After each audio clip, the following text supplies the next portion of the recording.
4 na taon po ako sa infantry. Oh, tapos? Nakapagtrabaho naman po ako sa paggawaan ng tela.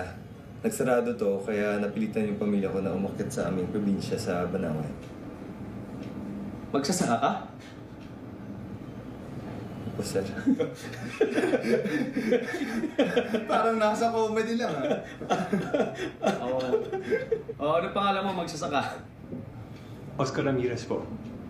May lisensya ka? O sabagay, kahit naman wala kang lisensya, pwede kang bumili. Bakit nga naman ano? Hindi po, wala po talaga akong lisensya. Gusto ko to, ha? Oka, gusto kita kasi hindi ka sinungaling. O sige, sasabihin ko sa'yo kung anong trabaho. Magmamaneho ka sa Manila Armor Courier. May dala tayong pera, tsaka mga importanteng bagay. Naka-armor ka at kargado tayo ng automatic na sandata. 500